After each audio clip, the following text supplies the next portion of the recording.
各位网友，大家好，今天是2020年9月3号，星期四，欢迎大家参加王健每日观察直播1的节目。我们今天的题目是：美国脱钩战略对中国伤害有多大 ？GDP 增长跌到 1.6%，这是一个我一直在找的问题我也一直在找的答案。这个问题其实是一个在中美两国对抗的过程当中核心问题。为什么？两个原因。第一个，美国其实在和中国的对抗的过程当中，他做了两个基本动作，他一直在做的两个基本动作。第一个脱钩，第二个遏制对方。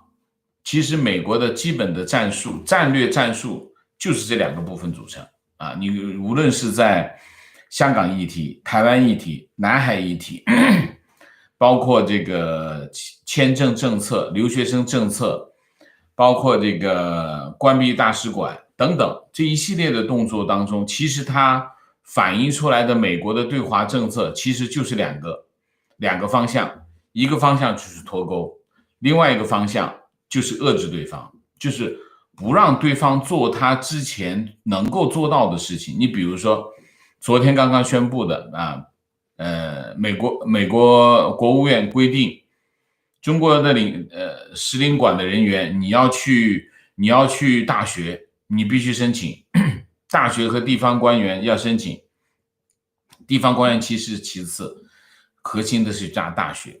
你想一下，千人计划它怎么运行？那肯定是这些使领馆的人跑到大学里面去。你现在把这条路终止，这是什么？这就是脱钩。他很多动作就是让对方原来可以做的事情现在不能做了，就是让他原来能实现的目标都现在实现不了。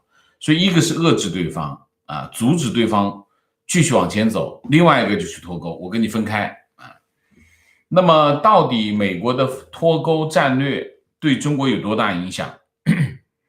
那我相信白宫内部他们肯定做过这方面的分析和测算那我们肯定拿不到，所以这个问题一直是我的问题我认为中美之间的脱钩战略它肯定有一个量化的指标这个量化的指标帮助白宫去做这样的决策那么另外一方面呢，中国应对这个脱钩战略是什么？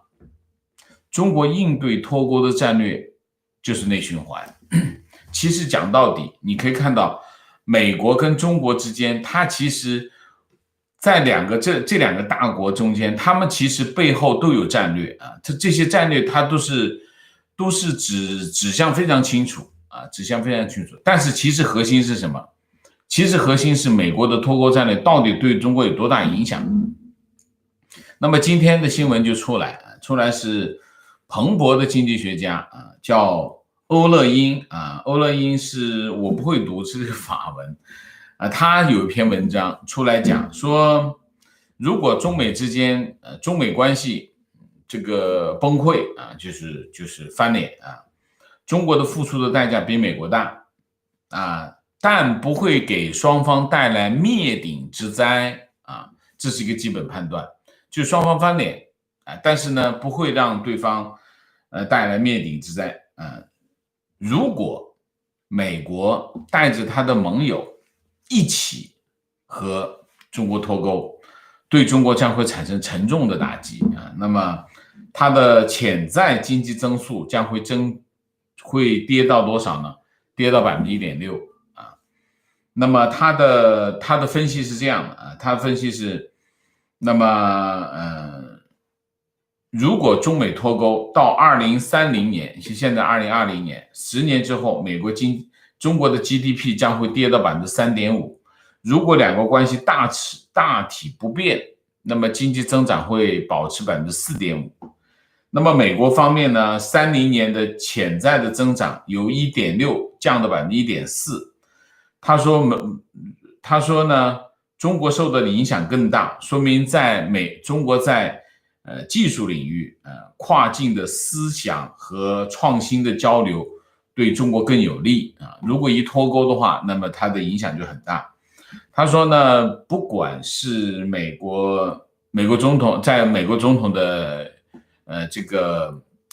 选举之后选举当中，不管是川普总统连任还是拜登当选，如果这个新的总统拉上日本、德国、英国和其他的盟友，把中国当作这个战略威胁，那么那就是中国的噩梦。因为如果美国和日本这些盟友一起跟中国进行脱钩，那对中国是个灾难。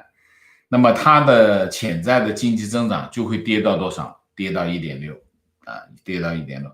他分析呢，这个脱钩呢，当然他指的脱钩并不是说所有全面的崩溃，不是的，他只是说在主要的经济领域脱钩。那么它有3个层面，一个公司层面，一个短期的 GDP， 还有一个潜在的成长。他从这3个方面来分析。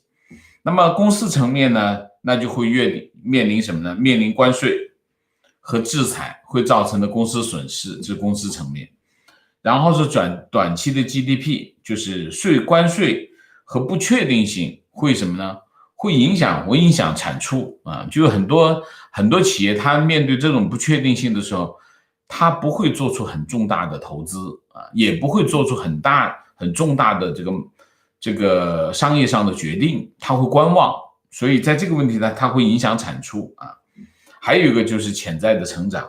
那么切断这个经贸和技术往来，会对中国长期的成长性造成毁灭性的打击这个影响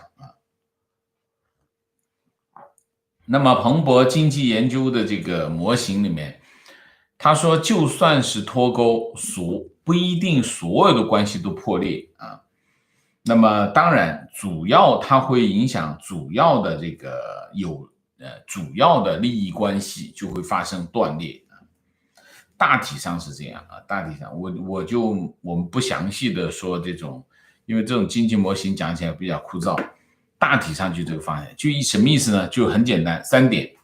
第一点，中美之间的脱钩并不意味着所有的关系的破裂，这是第一点。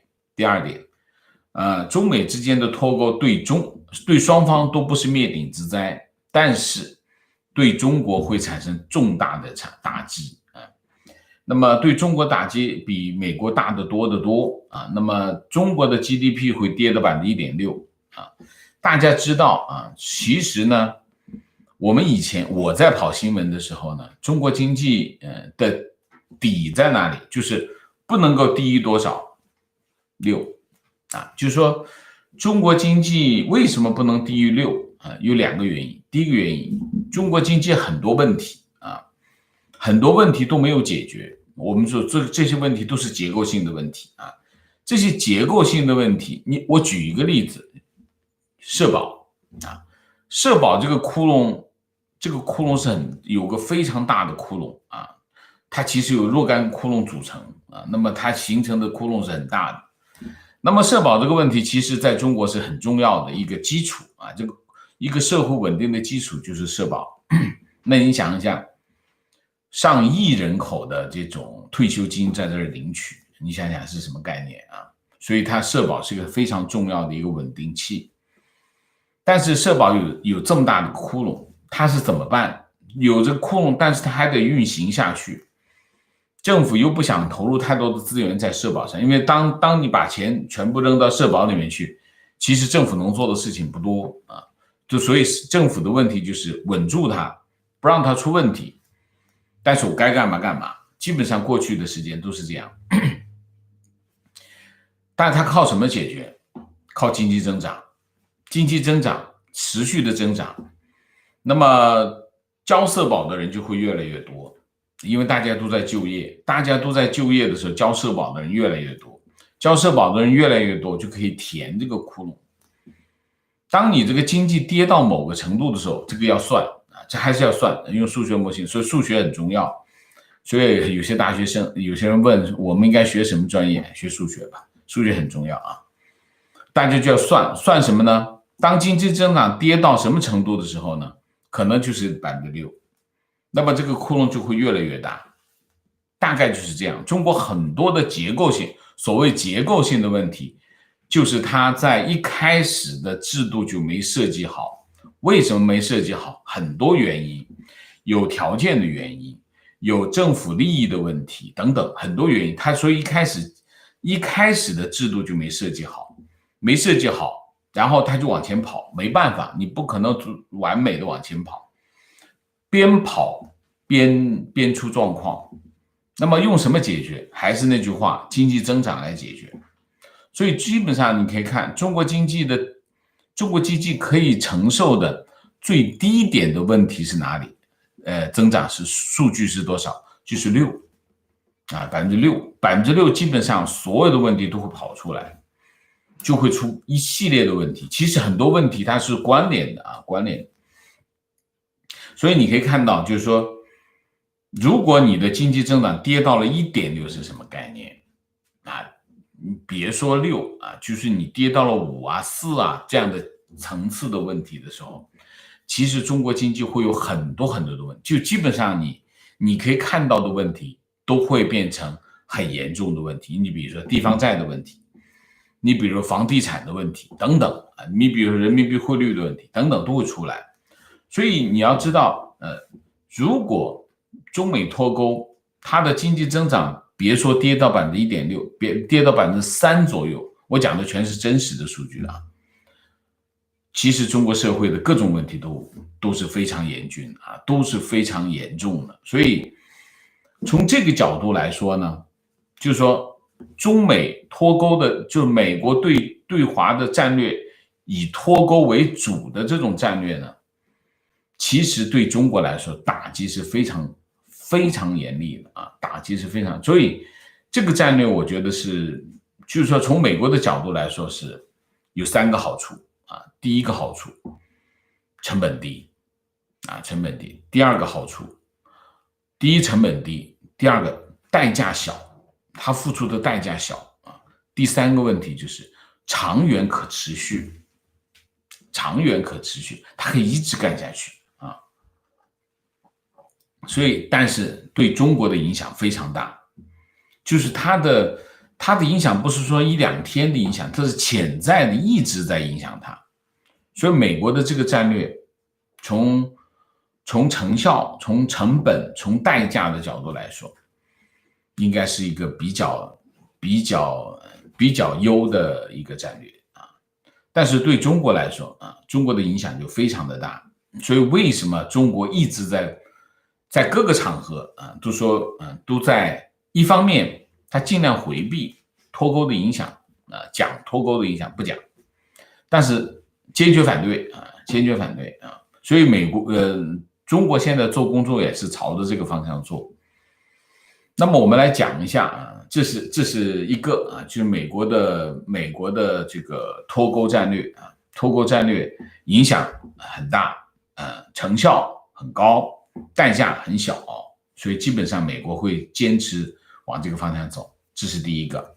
第二个，中国的应对啊，中国的应对就是内循环。那我们上前天的节目啊，我们讲这个深改委正式把这个内循环作为未来中国的经济政策。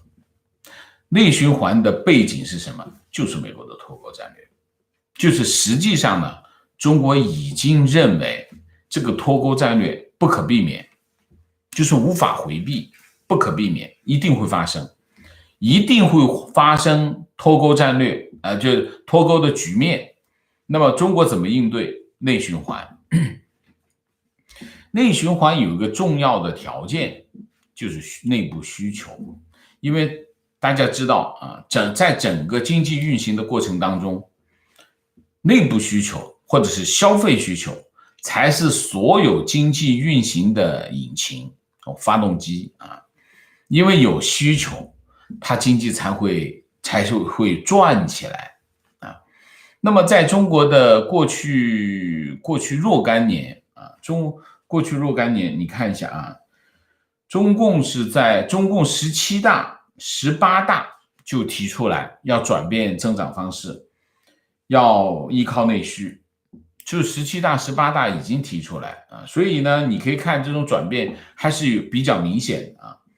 2011年之后，中国开始这个消费的贡献率已经超过了50%，就消费对经济的增长的推动力已经超过了50%，那么大大的高于什么呢？高于投资，投资只占这个经济增长的贡献率的30%。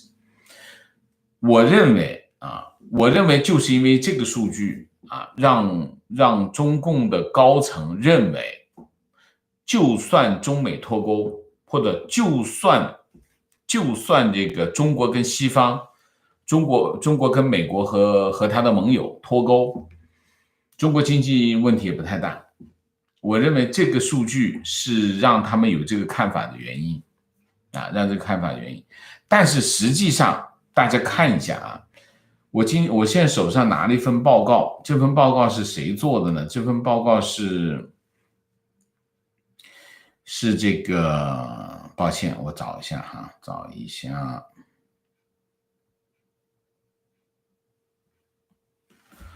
这份报告的作者是2个人，一个叫杨伟民，一个叫王志刚。杨伟民是政协财经委的副主任，王志刚是财政部的一个科研所的一个研究员啊，他们共同写了一份报告。这报告的题目叫什么呢？叫经济增速何以转正，基于供需的结构分析啊。这份报告全面的分析了第2季度中国经济为什么转正。其实我认为那个数据是不对的，国家统计局那数据不对的。但是呢，他们是基于国家统计局的这个数据来分析第2季度的转正怎么个转过来，到底是什么因素给大家提供的动力啊？他的这个分析，其实这个分析的结论是什么？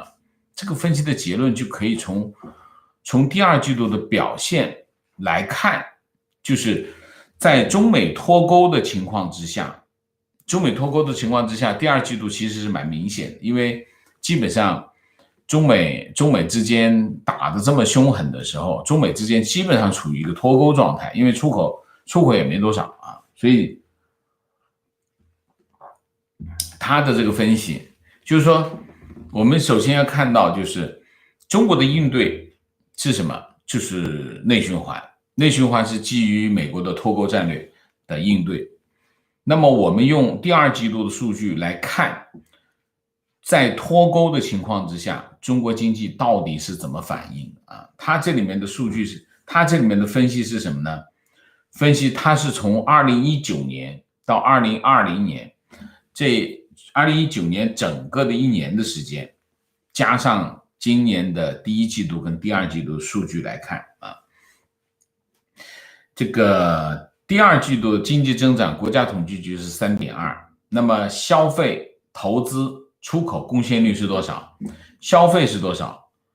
消费是负73%，就说消费实际上是拉低了经济增长的，这是第一个。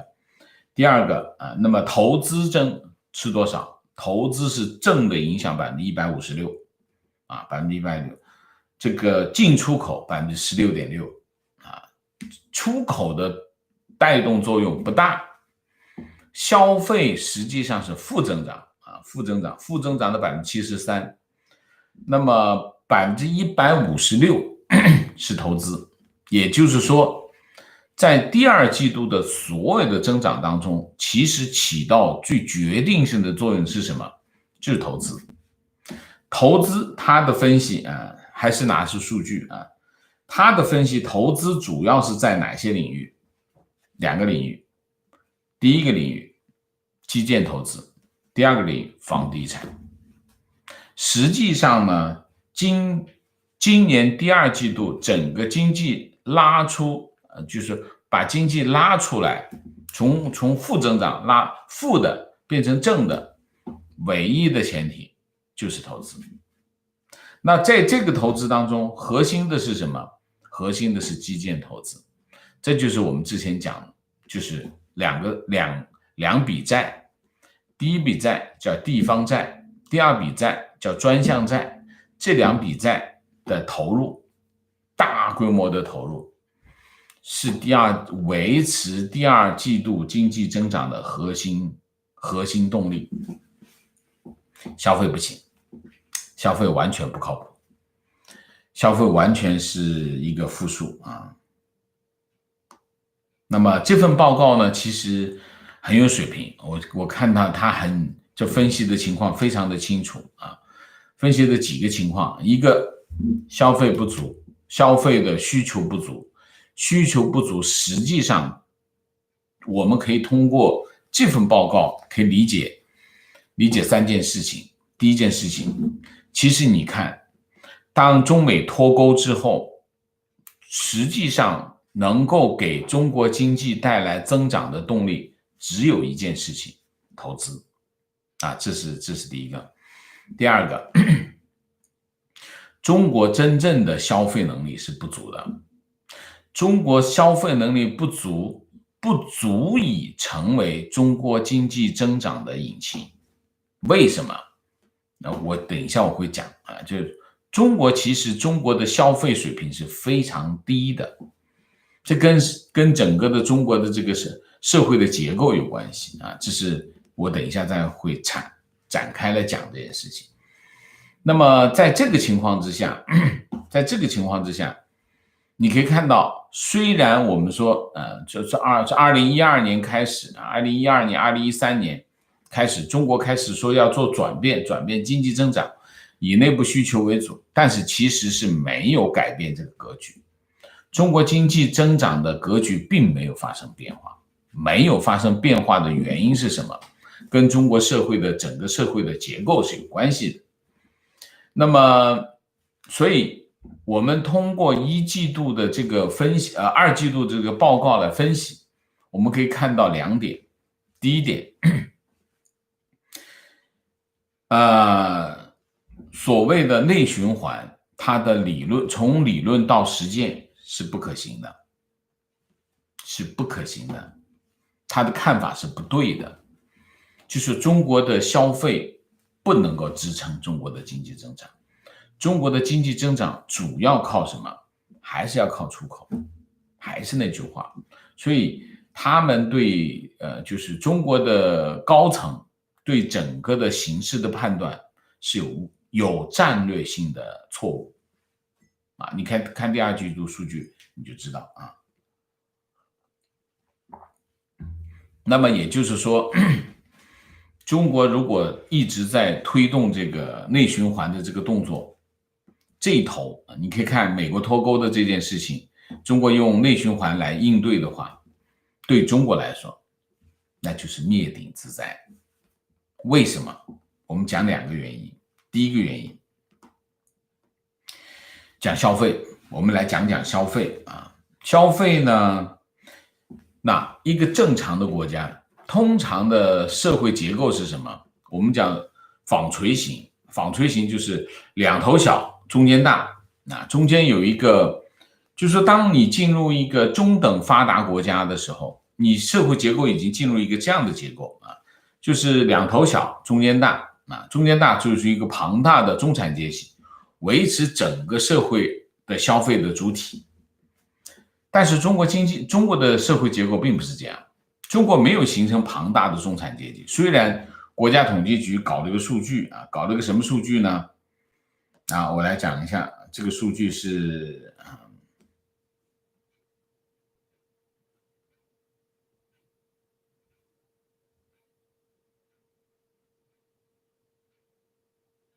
讲了个什么数据呢？国家统计局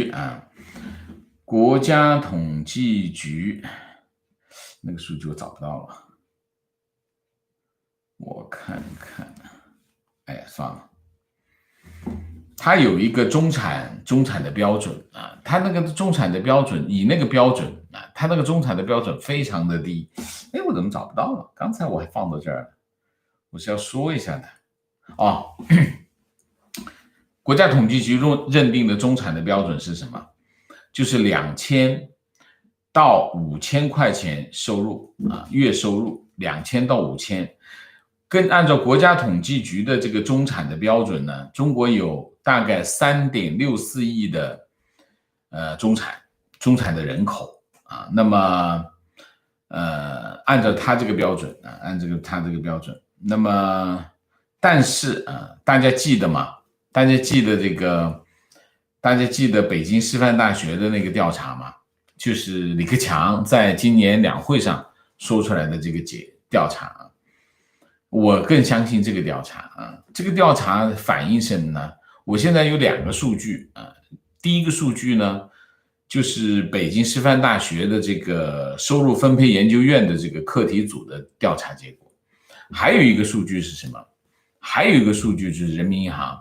人民银行做了一个在2019年做了一个2019年中国城镇居民家庭资产负债情况调查啊。这个调查更全面啊，更全面。我们先说什么？我们先说这个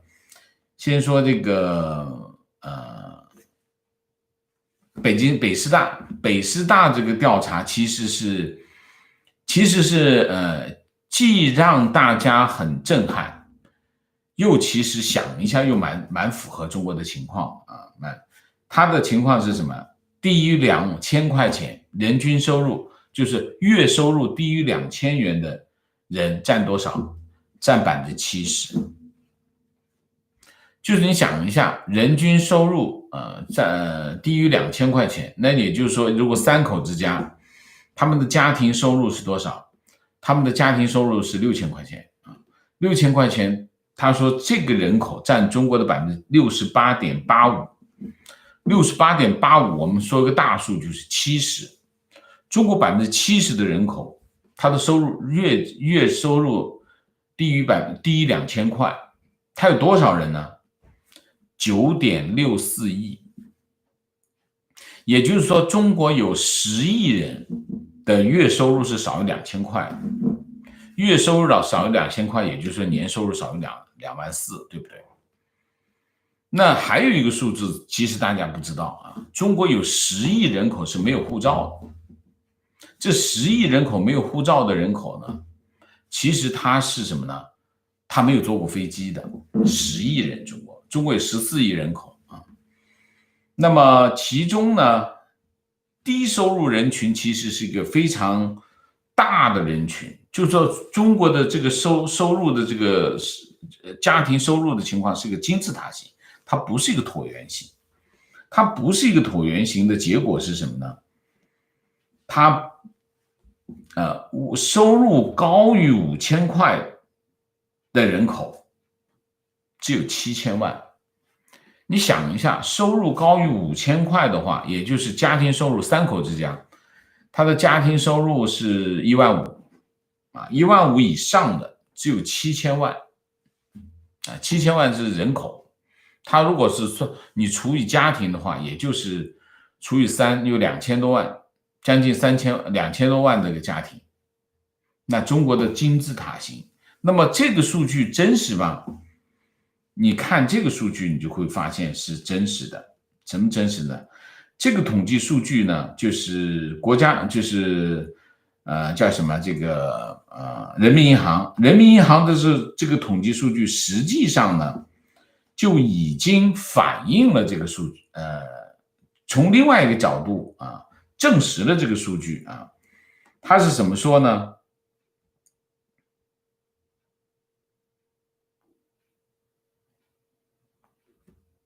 等一下，我要找到那个数据，太长了，抱歉啊，抱歉啊。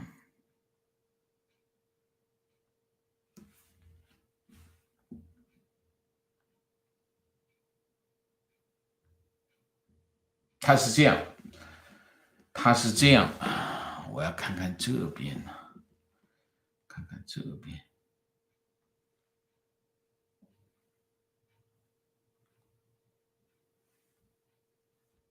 对不起啊，我这个资料有点有点状况啊。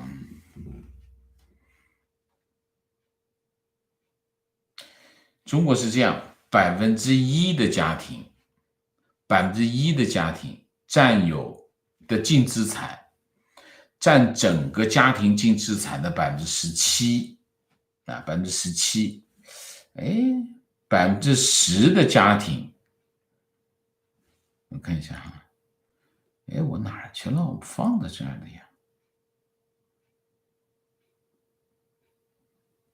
这里这个数据啊，1%的家庭，它的净资产占整个家庭净资产的17%啊，这是第一个。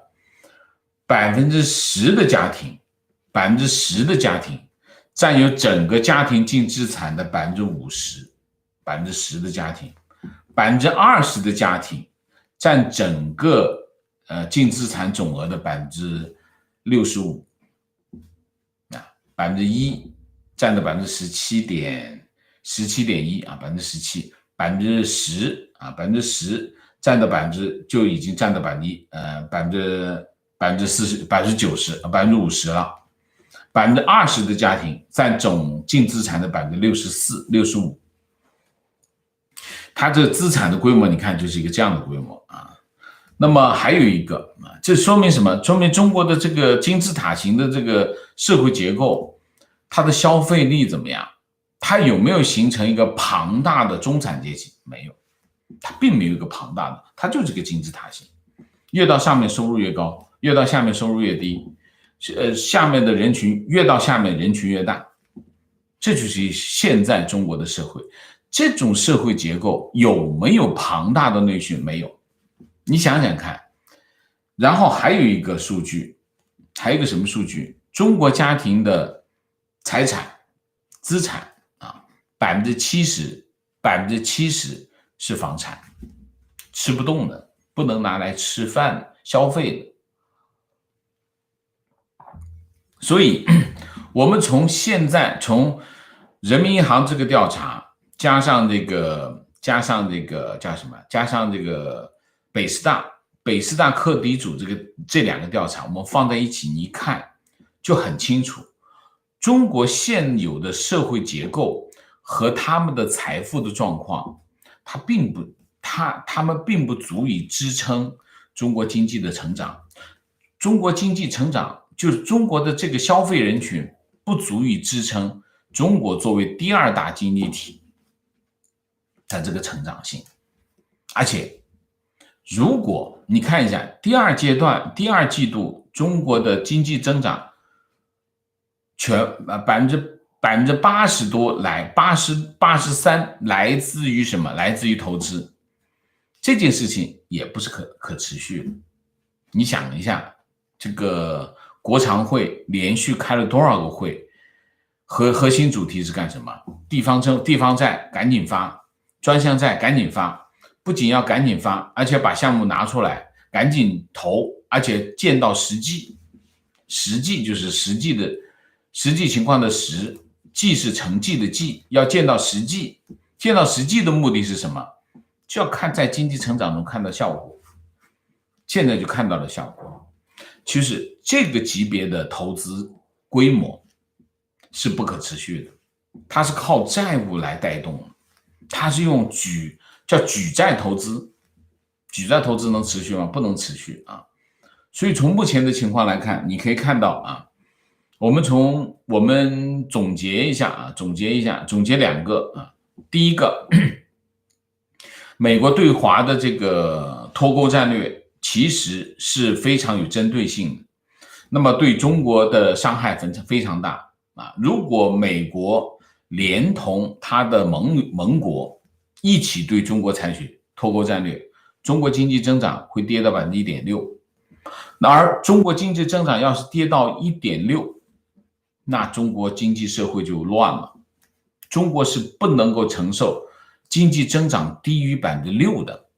实际上你可以看到，中国经济增长去年已经跌到了 3%， 所以中国社会很多问题都跑出来。但是如果你跌到 1.6%， 那各个问题都会恶化到了一个它不可接受的程度。所以实际上呢，这个战略对中国的打击是非常大，它根本没有力量去扩张，扩张是甭想，它能维持一个国家的存在都有疑问啊，这是一头。另外一头就是中国啊，中国用对策是什么？内循环。你既然跟我脱钩，那我就内循环呗。内循环是一个被迫的战略啊，这个被迫战略就像当年红军这个长征啊，那其实就是逃跑啊，没办法打不赢那就逃吧。这内循环也是一个这个战略，但是内循环我们现在用这个报告啊，这个报告和我们现有的这个调查数据来看，第一，不能够就是内循环这个战略的理论基础不存在，不真实，这第一条。第二条，中国现有的社会结构并不足以让它产生巨大的内部需求，带动整个经济的运行。中国还是要出口，中国必须出口，中国不出口，它的经济体就会萎缩，那就会意味着大量的企业要倒闭啊。所以在这个问题上，为什么？原因很简单，中国经济的结构，还有中国的社会财富的水平，这两个条件决定了中国经济没有办法依靠内部需求来推动这个增长。二季度数据证明了这一点。我们今天整个的主题就讲这个啊。那么感谢大家的支持啊。那么我们下面就进入互动啊。进入互动之后啊，例行公事进入互动之前，例行公事，请大家点赞，请新来的网友订阅，请大家加入我们的会员，支持我们做更好的节目啊。这两天网友们给我们很多的支持啊，那么我们也做出了一些调整。第一个调整就是开放这个评论啊，开放评论呢，这个也是很多网友提出来的要求啊，那我们尽量的满足吧啊。那么但是还是那句话啊，开放评论呢，对我们管理压力是有点大的啊。那么有些网友说不用管五毛对我们没什么影响，我们忽略它就行了。那是因为你看到的都是经过管理的版面，如果没有管理过的版面，你是没办法看的啊。所以五毛这件事情是绝对不是大家想的那么简单。五毛会把这个评论的阵地变成一个炮战战场啊，所以这个问题我们先做啊，做不到的以后再说啊。但是现在我觉得还不错啊，整体来说还不错。这是一个。另外一个呢，我还是那句话，我们会删帖，3种帖子会删。第一，五毛的帖毫无疑问要删掉啊。第一，五毛；第二，广告我们会删；第三，出言不逊、没有礼貌、人身攻击我会删掉。啊，就这样，我现在有言在先，我跟大家先打招呼，好吧？那我们下面就进入互动啊。进入互动之后，请大家不要聊天。那么4个情况、问题、观点、情绪啊。那么我发现这个情绪还是有用的啊，还是很多网友用这个情绪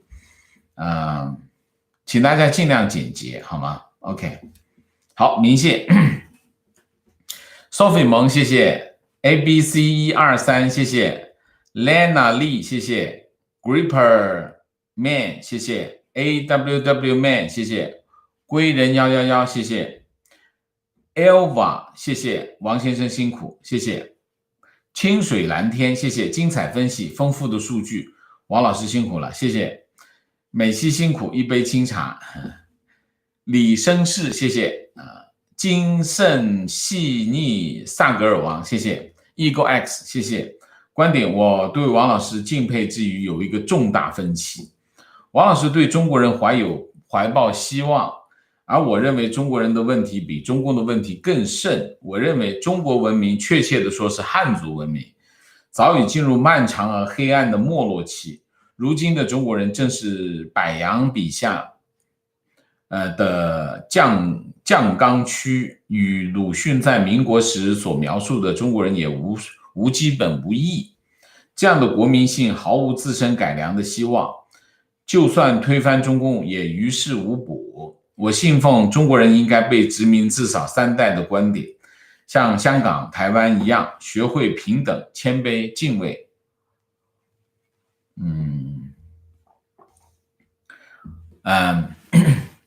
是的，我们之间有分歧，但是没关系啊，我们继续，我们走着瞧呗啊。为什么？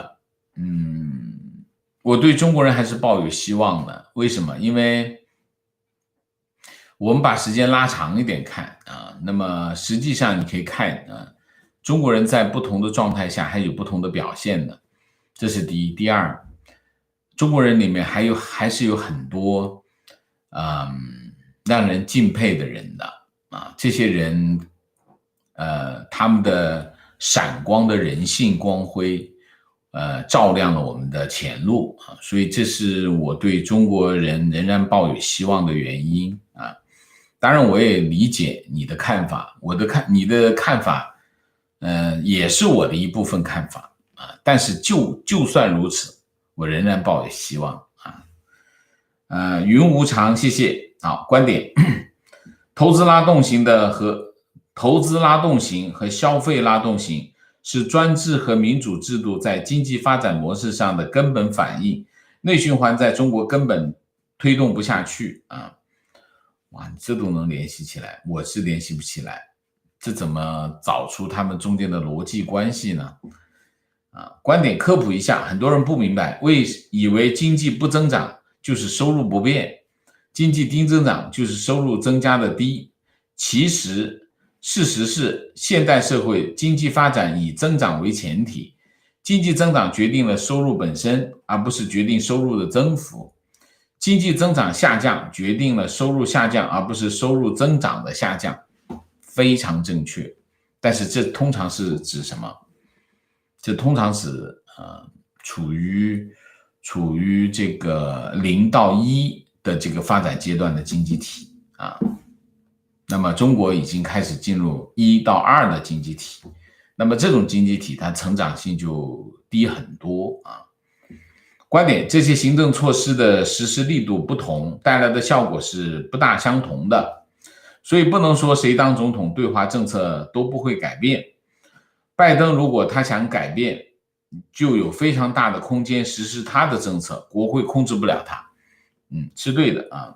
当然，不同的总统他有不同的模式啊，不同的想法，不同的做法啊，不同的想法，不同的做法。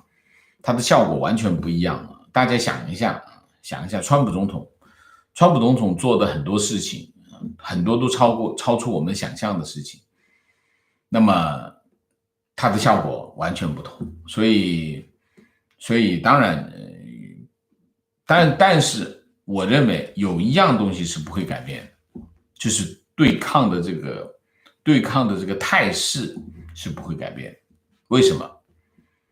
因为中国成为美国的一个战略威胁，中国对美国有敌意，这件事情已经被美国社会所认同、接受，而且大家有共识。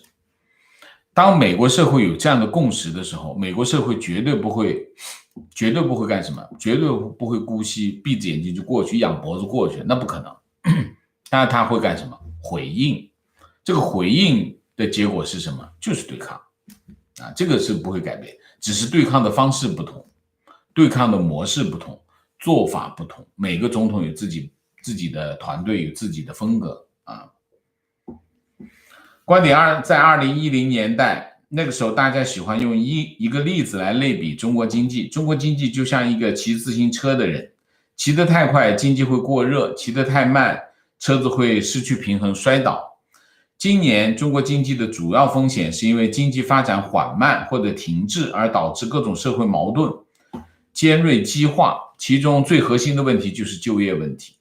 另外，关于官方的 GDP 数字，现在的真实性和可信性都不高。我个人的看法，今年 GDP 数字从现在的趋势来看，最终可能是负数，非常正确，我也是这样看。我不相信他们的数据，我认为他们的数据不可信。但是我相信刚才那份报告啊，那份报告，它是拿一个假的数据啊来分析的结果，但是有可能是真的啊？为什么？就是大家知道，他们编制数据背后是有逻辑的啊，背后是有逻辑的。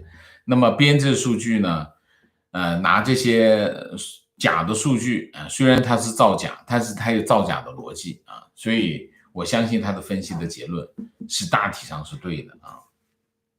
提问：刚才那份报告，第二季度基建和房地产投资大幅增长，与上半年水泥企业产量和销量金额下降是矛盾的。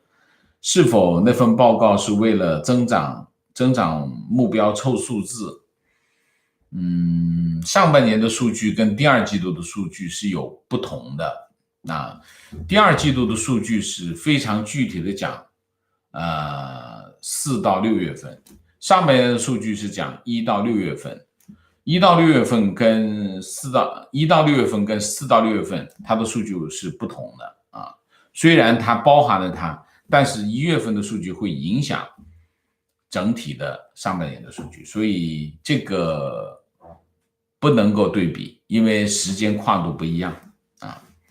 提问：因为统计局的数字失真，所以如何界定6%这个概念？历史数据历来追求数据美学，如何发掘相对更准确的数字啊？6%这个数字是我们当初我在做记者的时候，大家的共识，就是说，如果中国经济增长低于6%的话，就那个时候已经是非常低的了啊。就最低6%的话，那中国经济不可维持，就各个领域出的问题没办法收拾啊。这是当时的一个概念，并不是有数学模型的支持啊。它其实反映一个情况是什么？就是中国结构性的问题啊，它能够承受的最低的增长水平是什么？是这个概念啊，它大概是6%左右。因为那个时候我当记者的时候，中国经济成长，通常目标是8%到9%，但通常它会涨到9%到10%，所以它会定8%到9%左右。这是一个这样的，当时是一个这样的水平。就是如果中国经济是在8到9这样的水平跑，如果它增长一下子跌到了6%，那各个问题都跑出来，就没办法解决，很多问题都解决不了就会恶化。你比如说社保这样的问题，这种级别的问题，你比如说有一些税啊，政府的运行的问题，你比如说像今年政府今年是发了2万亿啊，就是给县政府筹了2万亿发给各个县政府，让他们去发工资运行。但是你想一下，这2万亿，这2万亿不是他自己的财政收入，也不是他的省政府的财政收入，是中央政府从其他地方抠出来的2万亿给县政府，这可持续吗？这不可持续。明年如果经济还是这样的话，那你就没办法运行。所以其实有很多的问题，就是你看到的今年的很多的措施都是一次性的。你比如说这2万亿就是一次性的，你明年持续下去，你还能够不断的发中央政府帮着县政府发债，然后让他们运行吗？这是不可行的。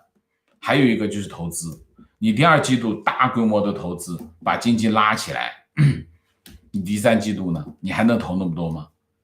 中国经济不就是2008年中国不就是投了3万亿下去，4万亿下去，然后变成30万亿，才会出现现在的局面嘛，就是负债。其实中国你再往后看几年，中国拉美化的可能性是有的，就是那种高负债到了后面都没办法还利息的这个情况，中国现在在面对这个问题啊。就越到地方政府，这个利息支出越高，这个基本上这是难以为继的啊。所以在这个问题上，我觉得，我们主要是要衡量什么呢？衡量中国经济体发展到现在这个局面，它其实让它最终翻船的背后的原因是什么？我认为中国经济如果真的翻船，背后的原因是什么？就是借债投资这个模式已经不可维系、不可持续，就是你内部需求不够，然后外部又跟别人闹翻脸，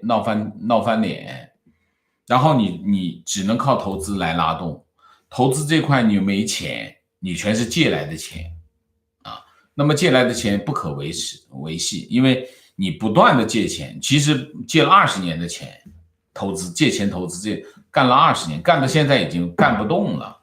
中国翻船的原因就是这个原因问题为何不能接受 1.6 人口增长已经放缓，按道理说算不增长也应该可以过和2019年一样好吧？求解答。我解答了吗？已经解答了吧？就是这个，就是说中国经济有很多结构性的问题，这些结构性的问题就是它在制度设计的时候在运行的过程呢，它是制度设计就有问题，就没设计好。没设计好的原因不是设计不好，是没办法设计好。你比如说社保它没办法设计好，为什么？本来公务员那头就有问题，他就没搞定。公务员的整个的薪资，它的整个的运行，公务员的整个运行体系就有问题。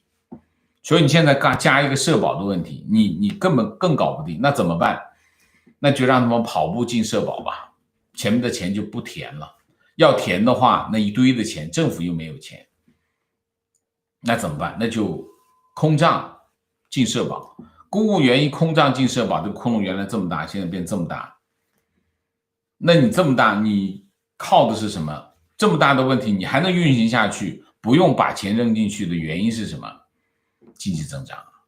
所以你 1.6 怎么能接受？接受不了的。中国有很多，中国社会可能有100个我刚才讲像社保这样的问题。那这100个这个问题原来都是靠高增长把这问题抹平，那你这增长一掉下来就抹不平了，这个东西都跑出来了，这就是中国经济的核心的问题。观点，我虽然拿着年薪过万的月薪过万的月薪，但说实话，我真的一点金字塔上层的感觉都没有。我知道中国人很穷因为我老家的情况就月薪3000左右，我是陪伴着月收入3位数的家庭成长的，但我的对月收入5000以上的人居然只有几千万人，这个事实难以接受。即便我调查过身边有很多朋友的家庭收入，大部分都没有超过1万元这是事实就是说你看一下，就是你翻过来想一下，你如果在一线城市这个网友我相信他在一线城市，你刨掉一线城市也是每个城市的情况可能跟我们讲的全国的情况都是一样的，就是无数个小的金字塔，就是你在上海也是个金字塔，在深圳也是个金字塔，在广州也是个金字塔，在北京也是个金字塔，都是个金字塔，全国是个大的金字塔，每个城市都有小金字塔。所以我们还是有那种幸存者偏颇的这个情况，就是你看到身边的人，可能你在这个位置上，你看到的身边的人都大体上都是这样的情况，可能会有这种情形。你想一下，你就下楼去吃个饭，你下楼去吃个午餐，上班的时候下楼吃个午餐，你算一下，你下楼吃午餐，然后这一路碰到多少个人，你估计一下他们月薪，然后你就大概可以知道你的偏颇是什么了好不好？我觉得是这样观点，共产党为了独裁需要，以及为了提供廉价劳动力给世界工厂，长年以来有计划的维持低端人口的数量，并利用快递、外卖和滴滴期望来补贴廉价劳动力。现在只要世界工厂失去订单，廉价劳动力将大量过剩，出现在各级城市。现在最大的问题是什么？我觉得目前在中国经济这个这么大的经济体当中，最突出的问题是什么？最突出的问题是农民工失业的问题啊，这个问题是非常严峻的，它会对整个经济和社会带来巨大的冲击。只不过这个人群关注度非常低，他们没有办法发声，他们没有办法去表达他们遇到的问题，也没有对这个问题高度关注的媒体，所以这个问题实际上是没有被关注的问题。等有一天突然爆发了，这个问题才会被关注到啊。观点：中国14亿的人才资源被共产党有计划的压低在低端人口阶段，只是为了方便管理以及提供世界工厂廉价劳动力。晒不干衣服的城中村浓缩了整个人力资源的畸形发展。你能想象吗？深圳是一个中国标杆式的城市啊，那深圳的70%的人口住在城中村，深圳70%的人口住在城中村，城中村提供了深圳住宅面积50%的面积，51%的面积。所以深圳，你看，深圳是一个没有包袱的城市，没有什么退休，像上海最大的包袱是什么？退休职工是上海巨大的财政压力。深圳没有这一大，深圳也有退休职工，但是深圳退休职工你可以忽略不计，它对财政没有影响。但是就算是一个这样的城市，它又有交易所，而且高科技很发达，高科技是它的，互联网是它的，然后它还有这个全中国最赚钱的行业珠宝行业，深圳的珠宝行业基本上中国第一吧，啊，都是挣钱的行业啊，又有交易所，又有珠宝行业，这些你看一个这么欣欣向荣的城市，可是它的70%的人口住在城中村，你能想象吗？像深圳这么有钱的城市，它的高中升学率小于50%，也就是说它的初中生有一半的初中生没有升高中，去读了职业学校。就算深圳有这么有钱，所以其实中国的问题是蛮多的啊。它是一个，我们用畸形都不够，不够来形容它的问题。你得有，我经常讲啊，你得有足够大的、足够大的恶意，你才能把事情办成这个样子。你得有恶意，才能把事情办成这个样子，就是中国的事情啊。情况：坐标重庆，听朋友说，轨道交通工作人员有把这7、8年发下来的高温补贴退回去的情况。老员工一不小心工资就扣成了负数，不知道其他省是否有这种情况，好担心一线工作人员会不会报复社会。去年就出现过地铁撞到动力安全门的新闻，车毁人亡，担心啊，还是担心自己哈。观点：我对统计数据持怀疑态度。在中国，官员、公务员、教育、医疗从业人员都是个很大的人群，在他们中间有巨大的灰色收入，这个收入是不交税的，无从统计，非常正确。当然这一块是很大的一块，灰色经济。我当记者的时候做过一个就是这方面的题目啊，灰色经济，中国的灰色经济有多大？灰色经济没有权威的统计数据，但是我们评估过，每个城市的情况不一样啊。那有些城市越往南方的城市灰色收入越低，越往北方城市灰色收入越高啊。它每个城市的情况不同，每个行业又不同。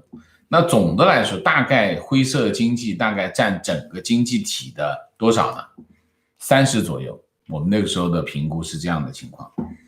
那么有没有灰色收入？有的灰色收入啊。但是这个人群有灰色收入的人群，其实占整体人数的还是很少，非常少。你别以为就是很多很多，不是的。你就算医院啊，医院能收红包的，也就是那几个科室的那几把刀，那几个这个麻醉师啊，他是高度聚合在某一个人群、某一些人身上啊，不是每个人都能有的。那当然，你说那个停车场收费的收费员，他会不会有灰色收入？有啊，给5块钱不要票，给5块钱，要票20块钱，那你就给5块钱，你就走了。那5块钱是他的灰色收入啊，是有的啊，但是很少，那个非常少。观点：中国的经济必须解决的问题是私有财产完全不受侵犯，这个不解决，资本不能被挽留，资本家就不会再投入生产，中产阶级不能壮大。但是你碰到的是中共啊，中共就是消灭资产私有制啊，消灭私有制，那不就是私有财产就是要给你充公嘛？所以就是这个问题。中共的本质是什么？中共的本质就是共产啊。情况目前内蒙古的情况被封锁的很厉害，而且看了朋友圈，基本上只有蒙古族在发声，没有看到任何内蒙的汉族在帮忙发声，也没有看到其他少数民族在发声。今日你在旁边看热闹，明日就换别人看你热闹了。大家多多关注此事，非常正确。提问：难得赶上直播，问一个之前听节目想问的问题。多年来，新疆的暴恐袭击新闻层出不穷。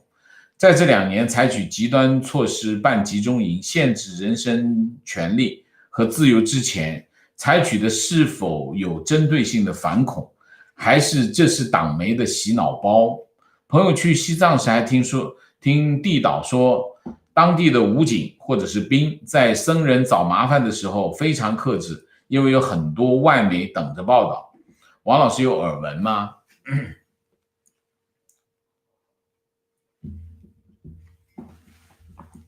这里有2个问题啊。第一个问题就是事实是什么？就是说有没有发生一起汉人被袭击的事情？有的啊，很多，在新疆、在西藏都有很多啊。为什么会袭击汉人？那是少数民族的一种反抗啊。那么汉人，当然这个描述本身是有意有导向的啊，就是说他可能是个干部啊，或者是做这件事情、做某件事情的主管，他的民族是汉族，但是这件事情被描述成为少数民族袭击一个汉人，大概是一件这样的事情。所以实际上我们要看清楚的是什么？第一个要看清楚的是事实本身是什么，这是第一个。第二个，我看出来你的潜台词就是说，是不是因为少数民族的反抗导致了中共采取极端的手段？那是这样昨天也有网友提出来，算了，别反抗，反抗就是集中营，我们就不反抗，不反抗就是现在的汉族啊，汉族会没有反抗，没有反抗是不是更好？没反抗没有更好。我还是那句话，对于少数民族来说，他们的反抗会比汉人激烈，原因是什么？原因是他们被更粗暴的对待，更野蛮的对待啊！你可以看一下我们前面的题目啊，就是说，其实中共是在有系统的剥夺少数民族的政治权利，剥夺他们的民族文化，消灭他们的这个宗教，然后对他们的种族进行灭绝。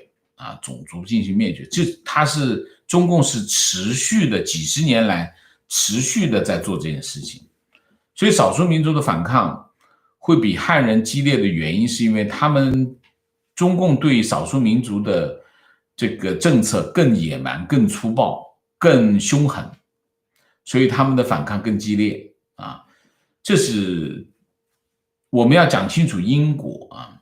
那么少数民族如果不反抗，是不是会得到更好的待遇呢？我觉得不会。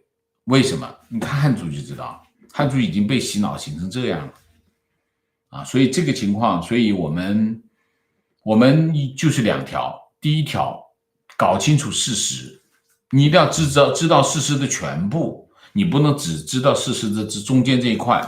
有个少数民族袭击了汉人，他其实是这一块，但是他没有讲这全部，这是第一个。第二个，你要知道整个的背景，中共的政策，这过去几十年中共干了什么，我们得把这两件事情搞清楚，我们才来讨论这件事情才有意义啊。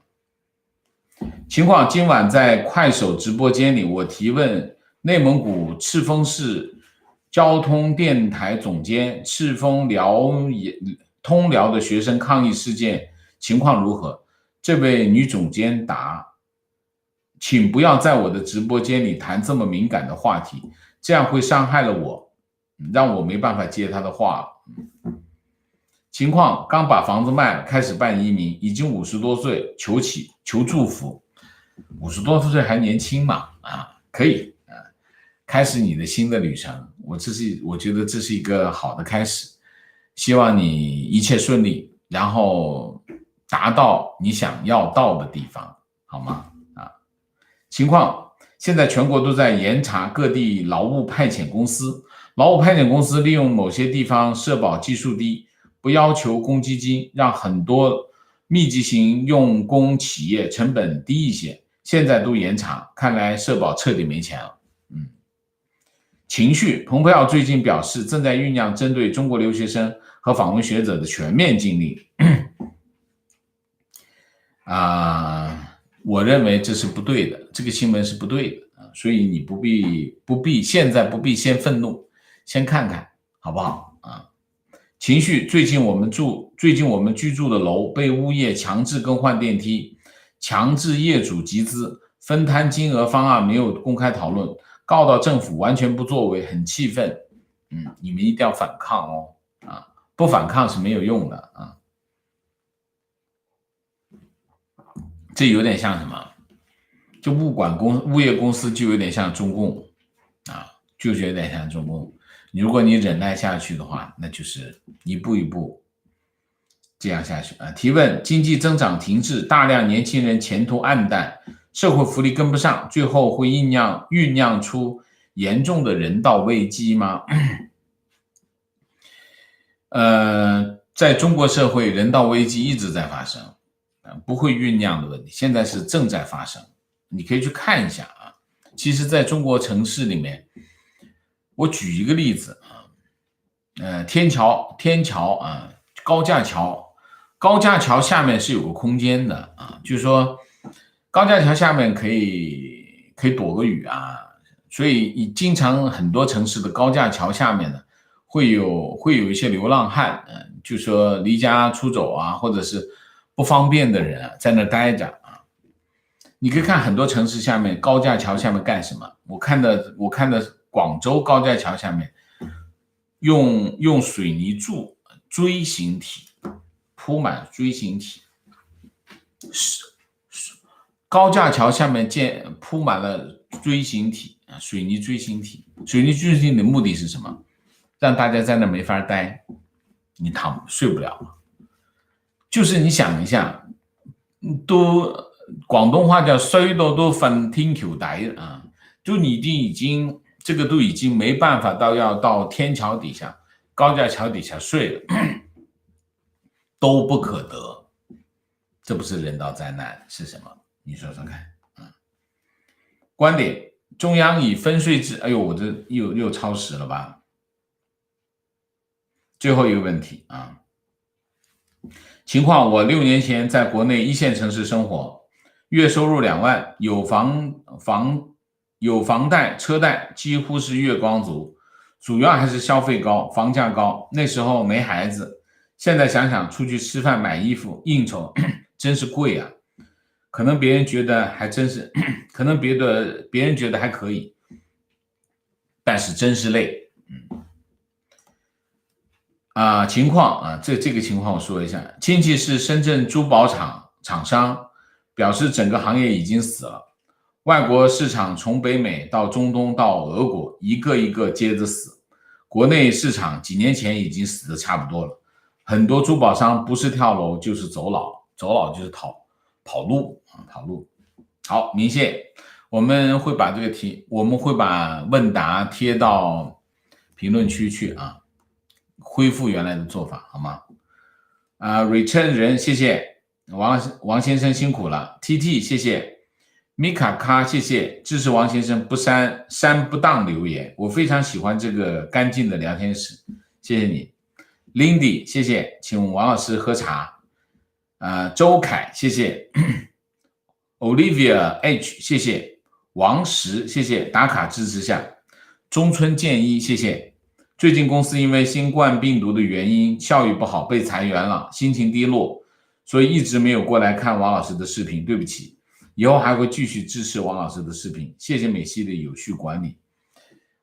中村健一，我跟你说一句话我知道我们知道你被裁员了，希望你不要灰心人生的道路很长，我们会遇到暂时的问题，但是请把心放平积极的面对生活，工作会有的，好吗？